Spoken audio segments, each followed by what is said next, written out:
Hey everyone, welcome back to the channel. This is the first episode of my new monthly vlog series. The purpose of these videos is to be able to show you guys stuff that I'm working on that doesn't necessarily fit into one of my normal uploads. You can expect project updates, behind the scenes stuff, and some personal life updates as well. Feel free to let me know what you think in the comments, and if you have any suggestions for what you want to see, feel free to share those as well. These videos are going to be way less formal and more relaxed compared to my usual uploads and should give me the freedom to introduce more of my personality to you. And with that, remember to subscribe if you haven't already, and let's get right into the video.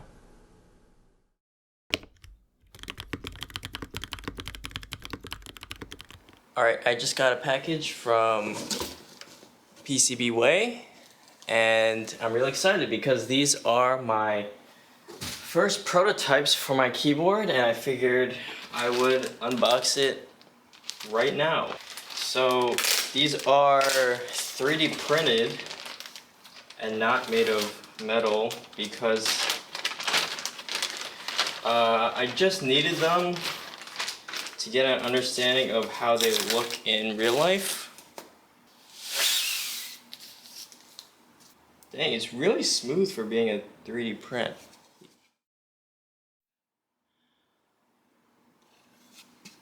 Really cool.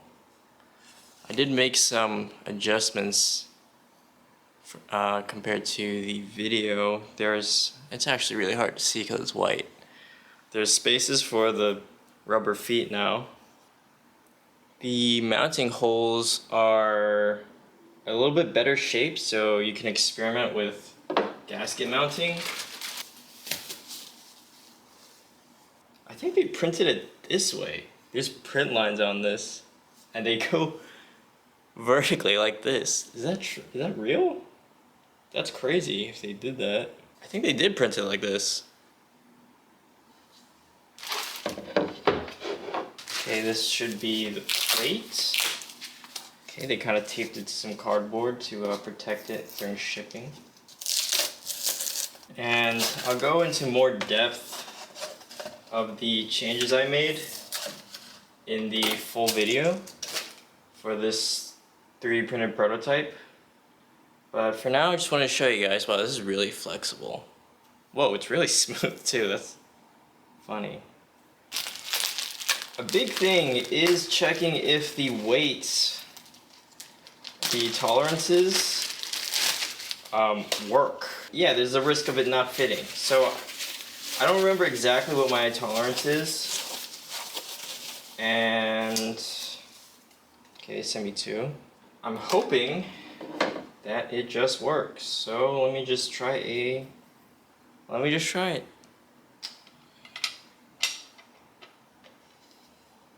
I was worried for a second, but it was upside down.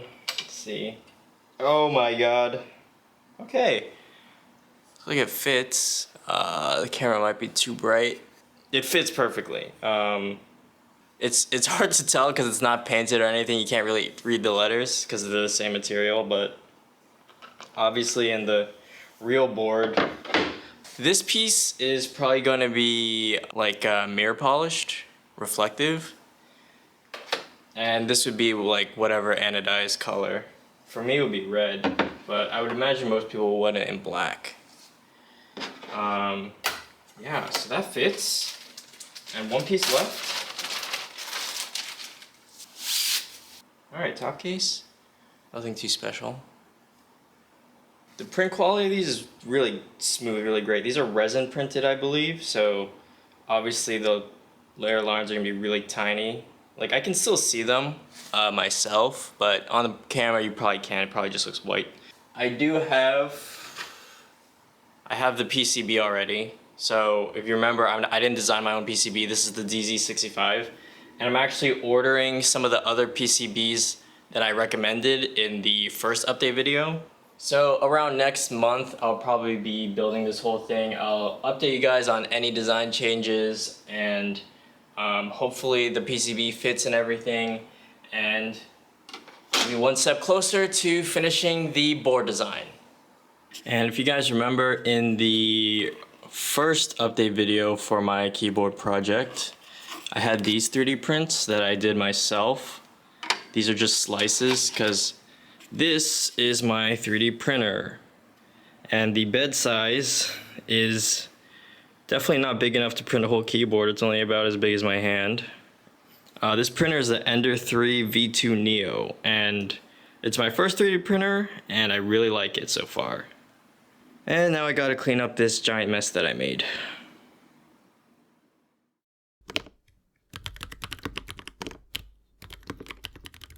Alright guys, I'm currently filming my video for the Bauer Lite, and I thought I'd show you guys a little behind the scenes of how I do some filmmaking. Taking good photos for thumbnails and B-roll is something I've learned over the past couple of years, and I thought I'd share a little bit of it with you guys. If you're just starting out with this kind of stuff, I would say it's important to keep practicing. I definitely wasn't this good when I first started, and I think I can still improve a lot, but as long as you keep practicing consistently, you'll get a lot better over time. Alright, the first thing is lighting. I have my light up here, and I have an umbrella diffuser. This should make the light nice and soft. I know you can get more expensive softboxes, but the umbrella is a really good cost-effective way of achieving soft lighting.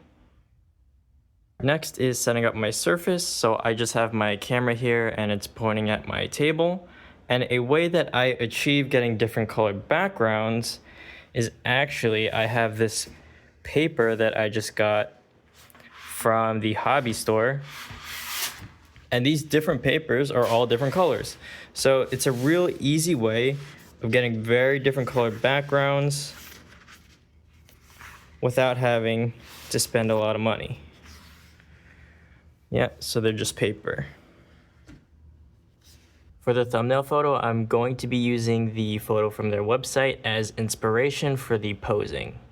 This specific keyboard build was the only reason I decided to buy the Bauer because I thought it looked so nice. So I thought that recreating this photo for the thumbnail would make a lot of sense. In order to give the photo a little bit of depth, I am balancing the keyboard on this box of empty switches and my wallet. And if you look through the camera, you can't actually see it, and it has a little bit of a floating effect. Alright, that's pretty much it. I ended up having to rotate the table to get a slightly better angle, but hopefully the final result turned out well and I actually use it for the thumbnail. If not, I'm planning on taking some other photos too.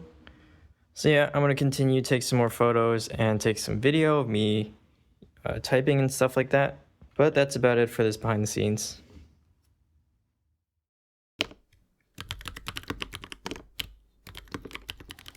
Alright guys, today I'm going to be doing my anime podcast where I'll be voting for the Crunchyroll Anime Awards with my friends. If you didn't watch it live, the VOD should be up.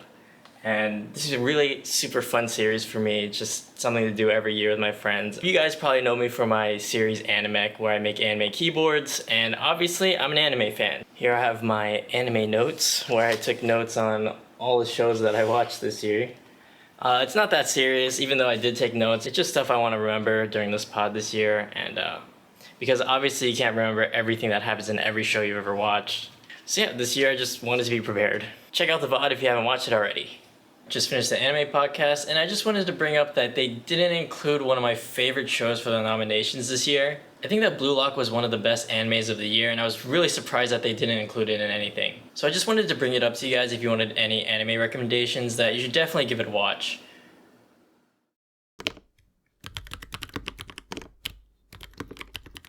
On a more personal update, this year I started going to the gym to gain some weight.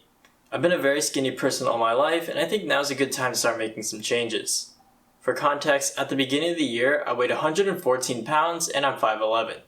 I wouldn't say there's one specific thing motivating me to go to the gym, but really a bunch of small events in my life which have pushed me in that direction.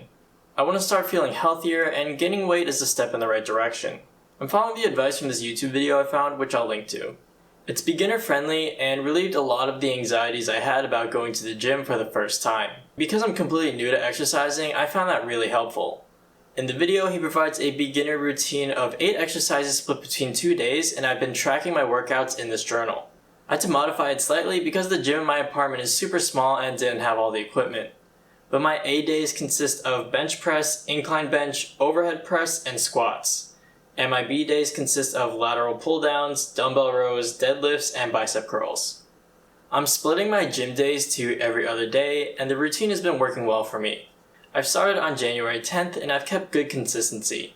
Obviously, some days are harder than others, but it feels good to push and motivate myself. And I've started seeing actual progress with being able to lift more weight. I'll keep you guys updated with my gym progress every so often. And hopefully you'll be able to start seeing my progress in the videos I make throughout the year. Thank you guys so much for watching my first monthly vlog. Like and subscribe, and I'll see you in the next one.